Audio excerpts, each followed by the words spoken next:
Hey, do you want to know a secret? The secret to realizing your potential? You do? Well, the secret is you just gotta look inside. Your potential has been there all along. Cheesy, right? Well, the subject of today's video basically falls in line with that terrible movie trope. The superpower, or increased power of the AMD run to the litter, is stored away inside. The GPU doesn't need a monthly gym membership to get its core clock up, nor do you need to invest in some sort of ab exercise belt to help vigorously massage the memory clock into shape. No, my friends, just like the cheesy movie trope, the power is actually already within, ready to be unlocked given the right circumstances. Although, instead of realizing the importance of self-confidence, you're just going to get better FPS.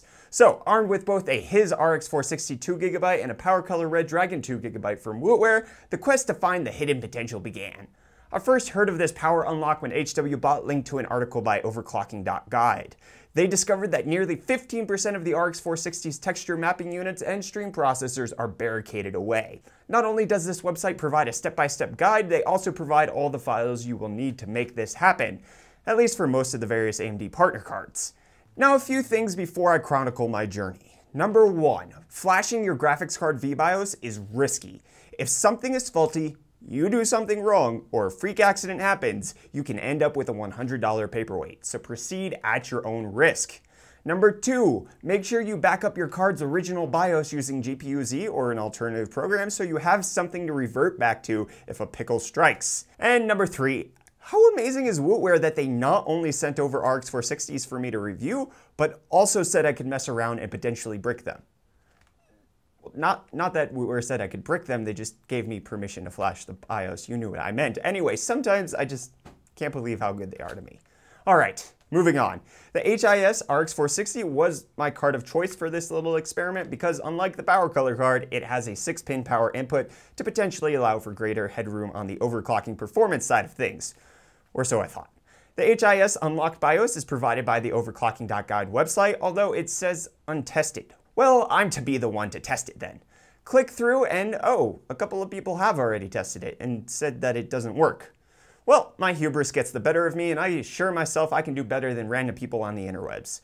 Download the files, extract them, back up the card's VBIOS, and run the installation file as administrator, and it appears to go fine. Restart to complete, I can do that.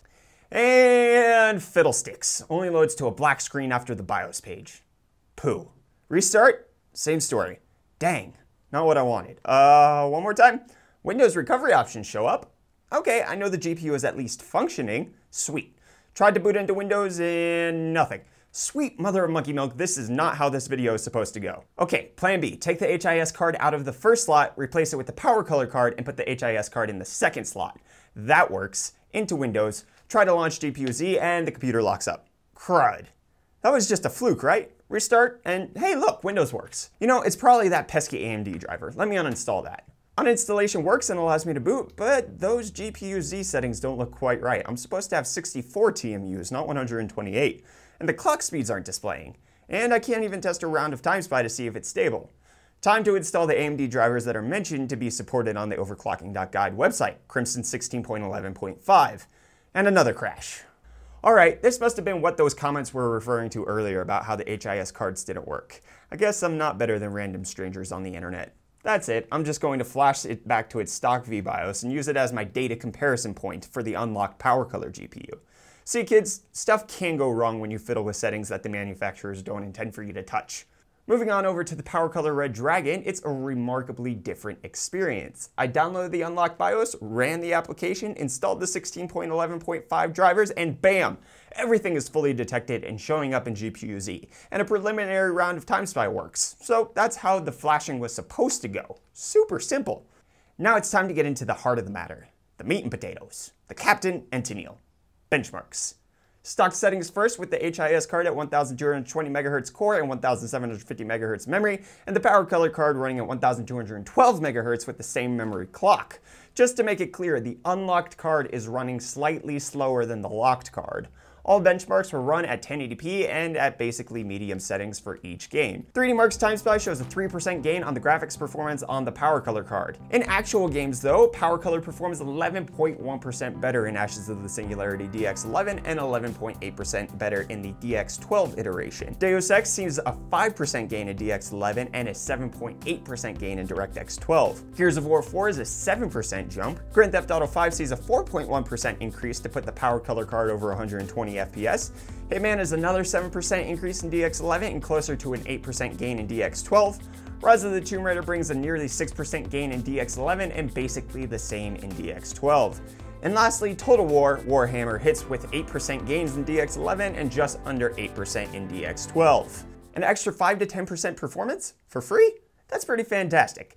Especially since in these scenarios, that is the lower end of the FPS scale, that can make or break your ability to hit the PC Master Race standard of 60 FPS.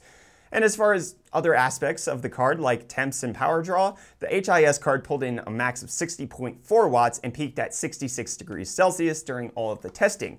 The unlocked card, the Power Color Red Dragon 460, drew an extra 8 watts to peak at 68.8 max and was a bit toastier at 74 degrees Celsius. Still perfectly cool and within the 75 watt power limit pushed by the PCI Express slot.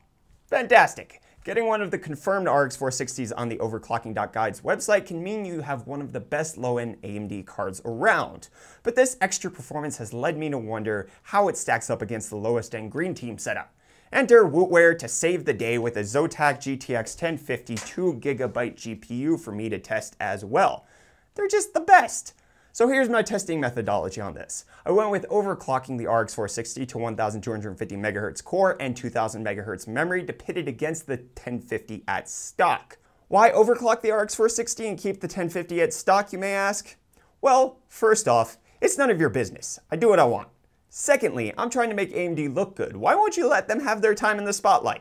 Thirdly, and the serious reason, it's because GPU Boost 3.0 takes care of the overclocking for me. With the Zotac 1050 hitting a peak power draw of 72.5 watts during testing, it's so close to its limit since it doesn't have a power input that overclocking didn't actually get it too much further. The quoted core clock for this card is right around the mid 1400s, whereas GPU Boost pushed it to over 1700 MHz, with GPU Z indicating the reason for not pushing it any further is essentially the power limit. So there you go, they're both technically overclocked. Now getting to the benchmarks. 3D Mark gives the 460 a great start. It comes to 6% ahead of the 1050.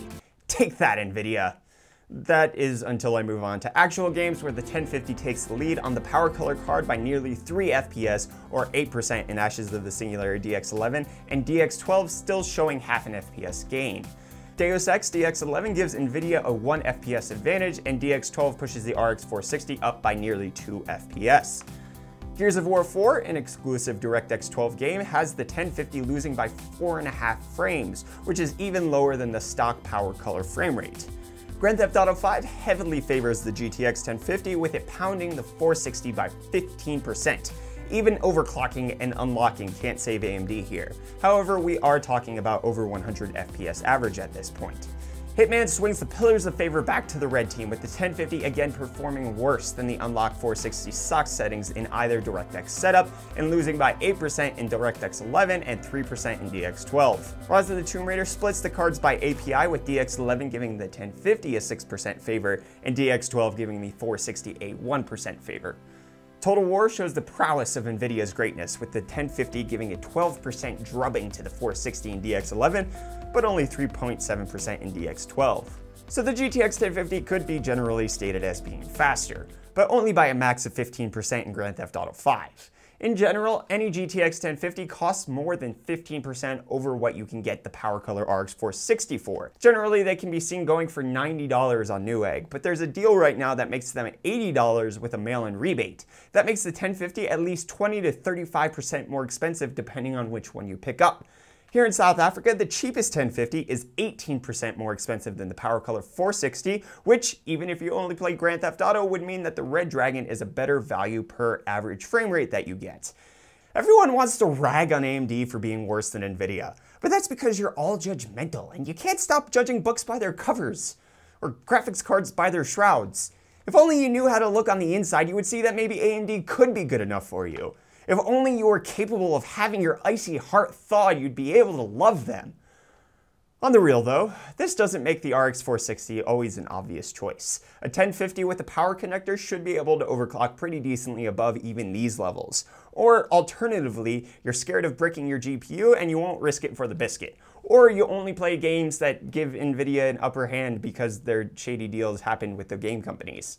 The RX 460 won't be amazing in every instance, but I know for a power user like myself, I wouldn't mind saving the cash and just pushing the power color card as far as it can go instead of being on Team Green. Regardless of your choice though, where you should get your GPU is so dang obvious I don't even think I need to say their name again.